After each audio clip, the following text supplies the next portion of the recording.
అశ్వ సంవత్సరంలో కైలాస యాత్ర Shri Gayatri tours and travels 8977349696. Tamil Nadu ఎన్నికల్లో టీవీకే అధినేత విజయ్ ఒంటరి పోరాటానికి దిగుతున్నారు. అధికారంలో భాగస్వామ్యం అంటూ రాజకీయ పక్షాలకు బంపర్ ఆఫర్ ఇచ్చారు విజయ్. కూటమి ఏర్పాటుకు బహిరంగంగా తలుపులు తెరిచారు విజయ్. వ్యూహాత్మకంగా వ్యవహరించినటువంటి పరిస్థితి ఉంది. డిఎంకే అధ్యక్షుడు స్టాలిన్ విజయ్ను ఒంటరి చేయాలన్న ప్రయత్నంలో సఫలమయ్యారు ఆయన. అలాగే రాష్ట్రంలోని అన్ని రాజకీయ పార్టీలు డిఎంకే అన్నా డిఎంకే కూటముల్లో చేరుతున్నాయి.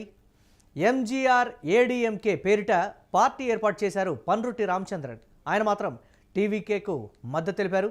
తొలి ఓటర్లు అభిమానుల ద్వారా ప్రధాన పార్టీల ఓట్లను టీవీకే చీల్చేటువంటి అవకాశాలున్నాయి. టీవీకే ప్రకటించనున్నటువంటి అభ్యర్థుల జాబితాపై రాజకీయ వర్గాల్లో ఒకంత ఆసక్తి అయితే నెలకొన్నటువంటి పరిస్థితి.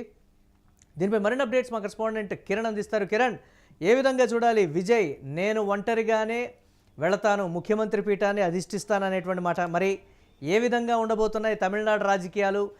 విజయ్ ఒంటరి పోరు ఎవరికి లాభం, ఎవరికి నష్టం? అప్డేట్స్ ఏంటి?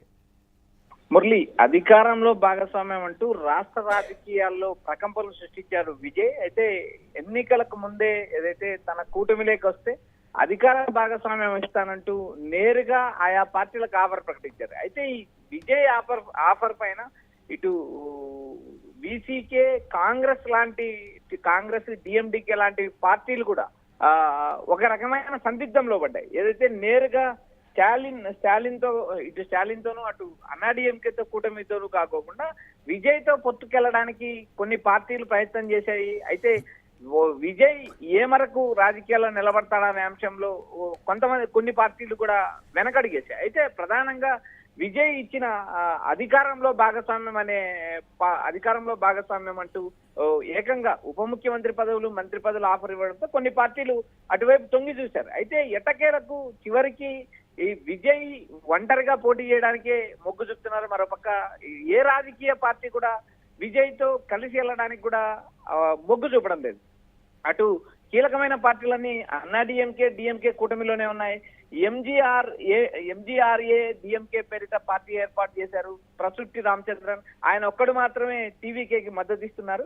అయితే ఇక్కడ ప్రధానంగా రాబోయే ఎన్నికలను విజయ్ ఎలా ఎదుర్కొంటాడనేది కూడా ఒక కీలకమైన అంశం ఉంది. ఇప్పటికే విజయ్ పైన పలు వివాదాలు చోటు చేసుకున్నాయి, కేసులు నమోదయ్యాయి. వరుసగా జననాయకన్ సినిమా అంశం కావచ్చు, మరోపక్క కరూరు సంఘటన తొక్కిసలాట సిబిఐ కేసు కావచ్చు, మరోపక్క విజయ్ భార్య సంగీత నేరుగా చెంగల్పట్టి కోర్టులో విడాకులు కావాలంటూ పిటిషన్ దాఖలు చేయడంతో విజయ్ కి ఒకవైపు ఎన్నికల ప్రచారం, మరోవైపు సొంత సమస్యలతో తీవ్ర చికాకులు తెప్పించాయనే ఒక ప్రచారం అయితే నడుస్తుంది. ఇప్పుడు ప్రధానంగా రాబోయే ఎన్నికల్లో స్టాలిన్ ఒంటరిగా విజయ్ తో ఏ పార్టీ జత కట్టకూడదనే వ్యూహం పక్కా పన్నారు. ఆ వ్యూహంలో కూడా స్టాలిన్ విజయం సాధించారు. ఎందుకంటే రాజకీయ నేతలకు, సినిమా నటులకు చాలా తేడా ఉంటుందనే అంశాన్ని స్పష్టంగా స్టాలిన్ నిరూపించారు. ఎందుకంటే ఇక్కడ ప్రధానంగా విజయ్తో పొత్తుకెళ్తుంది అనుకుంటున్న కాంగ్రెస్ పార్టీకి మరో 3 సీట్లు పెంచి 28 సీట్లు ఇచ్చి ఒక రాజ్యసభ సీటు ఇచ్చి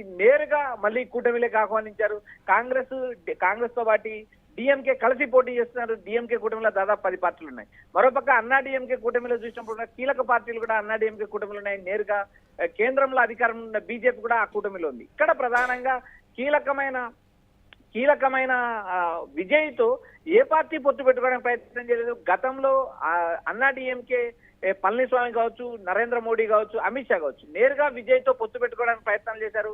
కూటమిలోకి విజయ్ అని ఆహ్వానించారు. అయితే సైద్ధాంతికంగా బీజేపీ తాను వ్యతిరేకము, బీజేపీ అంటే తనకు పడదు, తాను డిఎంకేను కూడా అదే విధంగా సహజ శత్రువుగా చూస్తానంటూ విజయ్ గతంలో ప్రకటించాడు. అయితే చివరికి ఎట్టకేలకు విజయ్ ని ఒంటరి చేయడంలో రాజకీయ వ్యూహము, రాజకీయ చిత్రత స్టాలిన్ చూపించాడు అంటూ ఒకవైపు తమిళనాడులో రాజకీయ ఊహాగానాలు చెలరేగాయి. మురళి, అంటే ఏ విధంగా చూడాలంటారు? ఎవరికి నష్టం, ఎవరికి లాభం? అంటే ఓట్లు చీల్చేటువంటి క్రమానికి తప్ప విజయ్కి ఆ స్థాయి విజయం అనేది దక్కదు అనేటువంటి కొన్ని ఊహాగానాలు కూడా ఉన్నాయి.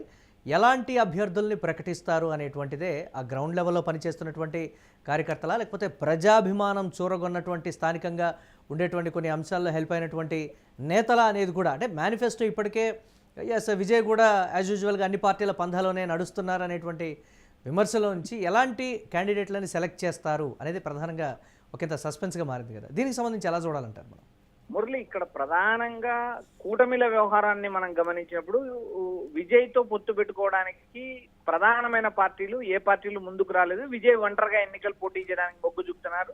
తమిళనాడు ఎన్నికల్లో విజయ్ ఒంటరి అయ్యారనే అంశం కూడా తెరపైకి వచ్చింది. మరోపక్క వివాదాలు కేసులు అనే అంశం మరోవైపు కొనసాగుతుంది. వీటిని అన్నిటినీ బేస్ చేసుకుని విజయ్ రాజకీయాల్లో ఎన్నికల్లో ఎలా ఫైట్ చేస్తారనే అంశం కూడా తమిళనాడు రాజకీయాల్లో తెరపైకి వచ్చింది. మరోపక్క విజయ్ ప్రకటించే అభ్యర్థుల అంశాన్ని కూడా రాజకీయ పార్టీలు క్షుణ్ణంగా పరిశీలించే అవకాశాలు ఉన్నాయి. విజయ్ ని ఎక్కడ పోటీ చేసినా ఓడించడానికి అన్నా డిఎంకే బలమైన అభ్యర్థులను సిద్ధం చేస్తుంది. ఇప్పటికే విజయ్ 2 చోట్ల పోటీ చేయడానికి మొగ్గు చూపుతున్నారు. ఒకటి పెరంబూరు, 2 చెన్నై నార్త్ నుంచి కూడా ఆయన పోటీ చేస్తారంటూ గతంలో ప్రచారం జరిగింది. అయితే ఆయన ఎక్కడ పోటీ చేస్తారనే అంశం కూడా ఇప్పటికీ క్లారిటీ లేదు.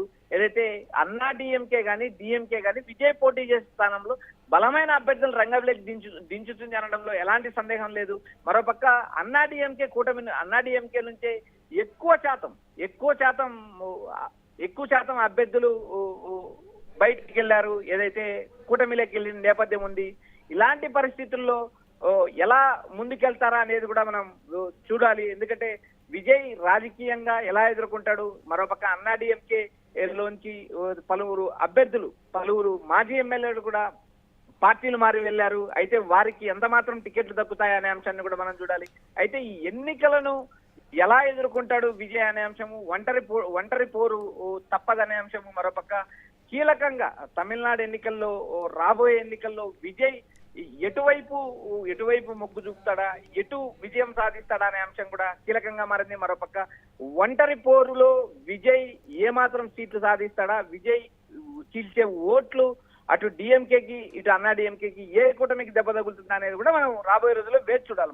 Right, thanks for updates Kiran. ఇక తమిళనాడు ఎన్నికల్లో టీవీకే అధినేత విజయ్ ఒంటరిగా బరిలో దిగుతున్నారు. అధికారంలో భాగస్వామ్యం అంటూ రాజకీయ పక్షాలకు బంపర్ ఆఫర్ ఇచ్చారు ఆయన. కూటమి ఏర్పాటుకు బహిరంగంగా తలుపులు తెరిచారు విజయ్. వ్యూహాత్మకంగా వ్యవహరించింది డిఎంకే అధ్యక్షుడు స్టాలిన్. ఇక విజయ్ను ఒంటరి చేయాలన్నటువంటి ప్రయత్నంలో ఆయన సఫలమైనట్లుగా తెలుస్తోంది. ఈ నేపథ్యంలో ఆయన ప్రకటించినటువంటి మేనిఫెస్టో కావచ్చు, ప్రకటించబోయేటువంటి అభ్యర్థుల విషయంలో కావచ్చు ఒకంత సస్పెన్స్ అయితే నెలకొన్నటువంటి పరిస్థితి. ఇక రాజకీయ పార్టీలు డిఎంకే అన్నా డిఎంకే కూటముల్లో కూడా చేరినటువంటి పరిస్థితి ఉంది. కొంతమంది రాష్ట్రంలోని అన్ని రాజకీయ పార్టీలు కూడా ఈ 2 కూటముల్లోనే డిఎంకే ప్రధానంగా అక్కడ అన్నా డిఎంకేనే చెప్తూ ఉన్నారు. సో వీటిలో చేరినటువంటి పరిస్థితి. అలాగే ఎంజీఆర్ ఏడిఎంకే పేరిట ఏర్పాటు చేసినటువంటి పార్టీకి సంబంధించి పన్రుట్టి రామచంద్రన్ మాత్రం టీవీకేకు మద్దతు తెలిపారు. తొలి ఓటర్ల అభిమానుల ద్వారా ప్రధాన పార్టీల ఓట్లను టీవీకే చీల్చేటువంటి అవకాశాలు అయితే ఉన్నాయి. టీవీకే ప్రకటించనున్నటువంటి అభ్యర్థుల జాబితా మీద రాజకీయ వర్గాల్లో కింద ఆసక్తి అయితే నెలకొంది.